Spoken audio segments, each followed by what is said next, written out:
Bonsoir Emmanuel Le Chypre. Bonsoir. Monsieur Économie chez BFM TV. Comment ça se passe en termes de gestion de cette crise précise pour l'instant, Emmanuel Hervé? Est-ce qu'ils s'en sortent bien? Ils ne peuvent pas s'en sortir autrement. En fait, ils ont fait ce qu'ils pouvaient faire. Ils ne pouvaient pas faire autre chose. Ils auraient pu faire pire. Ils auraient pu rester dans le déni. Le patron aurait pu dire, par exemple, qu'il ne savait pas, ce qui est totalement impossible, qui n'aurait pas tenu 10 minutes, mais ça aurait juste empiré la situation. Donc en fait, ils ont fait ce qu'il y avait à faire, un mea culpa maxima, la démission, et maintenant ils ont engagé un certain nombre d'actes qui vont être à peu près la seule chose qui va pouvoir les sauver, c'est-à-dire l'enquête interne, faire sauter d'autres têtes, prendre langue avec les différentes personnalités du gouvernement allemand et payer. En fait, à la fin, c'est aussi comme ça que ça va se passer. Ouais, parce que le scandale, finalement, il est proportionnel aussi à l'image qu'avait ce groupe, l'image de fiabilité. Absolument. Et cet homme qui vient de partir, lui, scandait qu'il connaissait le moindre vice de chacune des voitures qu'il fabriquait. Oui, mais de toute façon, ce serait totalement irrecevable qu'une stratégie pareille n'ait pas été portée aussi par le comité de direction du groupe. Parce que c'est un risque, il y a un risque de ne pas faire, il y avait un risque de faire. C'est une décision extrêmement stratégique qui était probablement liée à l'accès au marché américain. Mais personne ne croirait. Ça s'est passé sans qu'il le sache. C'est un petit peu l'histoire Kerviel ou l'histoire de l'amende record sur la BNP ou des histoires comme ça, les scandales de corruption qu'on connaît. C'est des parallèles intéressants d'ailleurs qu'on va pouvoir faire. Mais de toute façon, la tête doit être au courant de quelque chose de cette nature. C'est pas possible autrement. Emmanuel Le Chypre, on a quel degré de scandale là? À quel degré d'affaires? Alors, on atteint un degré qui a déjà coûté la vie à beaucoup d'entreprises qui se sont retrouvées dans ce genre de cataclysme. Hein. Si vous reprenez, alors je cite pas, prenez Elf Aquitaine qui était le plus gros scandale financier français des années 90. Elf a été absorbé par Total. Reprenez par exemple des cas très célèbres comme Enron qui était l'entreprise d'énergie américaine dont tout le monde louait la modernité, l'innovation et qui en fait s'est effondré comme un château de cartes à cause de trucage financier. Reprenez Arthur Andersen, plus grand cabinet de consultants mondial qui s'effondre lui aussi comme un château de cartes. Prenez WorldCom, le géant des télécoms qui lui aussi a triché et qui n'existe plus. Alors après, c'est pour vous dire à quel point la situation est grave.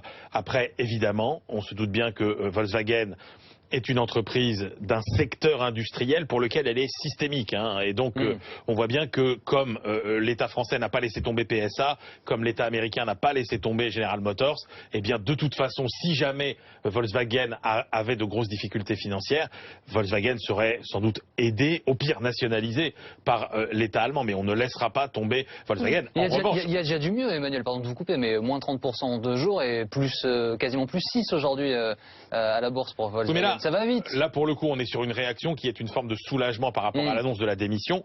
Et c'est vrai que, effectivement, cette démission, on peut considérer que le président actuel est un bouc émissaire crédible. Alors, il a quand même dit qu'il ne savait pas, etc. Mais on s'en fiche puisqu'il est crédible. Hein. Ça fait depuis 1981 qu'il est dans la boîte. On ne peut pas penser qu'il soit pas au courant. Même si on commence à avoir... Alors, on ne dit pas que c'est le scénario, mais on commence à avoir des idées sur la façon dont ça s'est passé. C'est-à-dire qu'apparemment, Volkswagen aurait raté technologiquement un de ses moteurs diesel, que ce moteur ne répondait pas aux normes américaines, et que ce qui a dû se passer, c'est qu'à un moment, une espèce de professeur Nimbus, comme il en existe autant dans le secteur de l'automobile, a dû proposer cette idée du logiciel, et que derrière, finalement, il n'y a pas eu les garde-fous qui ont empêché cette situation absolument délirante de s'amplifier. Pardon de vous couper, mais Emmanuel Hervé, comment est-ce que l'on fait quand on est à la place de Volkswagen pour circonscrire l'incendie? Parce qu'il se peut que dans les jours, dans les semaines qui viennent, on en apprenne et on en apprenne plus. Oui, alors ce qui va se passer, ce qui est probablement déjà en train de se passer, en fait, c'est que suite à un scandale pareil, on va avoir les effets de bord.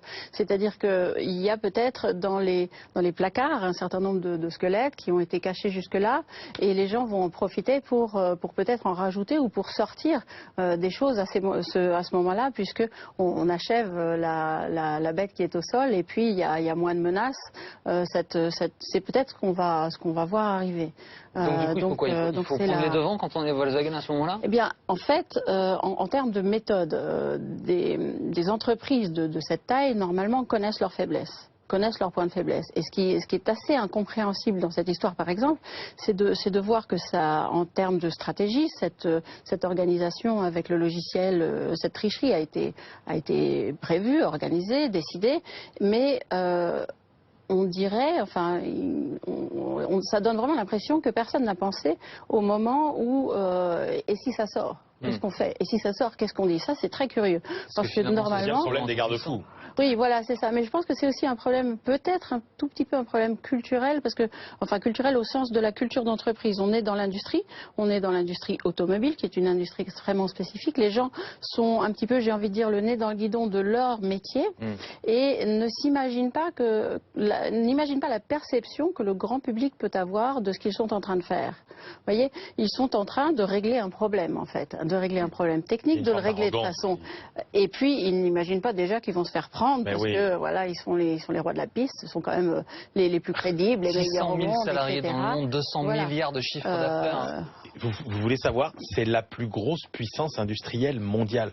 C'est-à-dire qu'il n'y a pas une entreprise industrielle dans le monde qui soit aussi grosse, aussi lourde. Il faut savoir que la spécificité de Volkswagen, c'est quand même de produire à peu près le même nombre de voitures que Toyota, mais avec 2 fois plus de salariés. 2 fois plus. Et donc ce modèle Volkswagen, c'était quoi? C'était un modèle dans lequel vous payez une voiture plus chère, dans lequel la part du coût du travail est 2 fois plus élevée que dans une voiture normale, mais sur la promesse d'une qualité, d'une technologie, d'une robustesse. Oui, parce que mais je le mets au passé parce que ce modèle, effectivement, qui permettait à Volkswagen de vendre plus cher sur la base de ses promesses technologiques et de qualité, ça ne tient plus. Et donc il va falloir revoir considérablement mais ce modèle. Là, on est au-delà, parce qu'on est au-delà, puisque c'est l'image de l'Allemagne qui est impactée. C'est pour ça que on s'est en train d'entraîner en fait les effets de bord. Alors au-delà de l'effet de bord sur Volkswagen en tant que tel, en tant que marque, parce qu'on va voir tout sortir. Maintenant, tout va sortir des placards.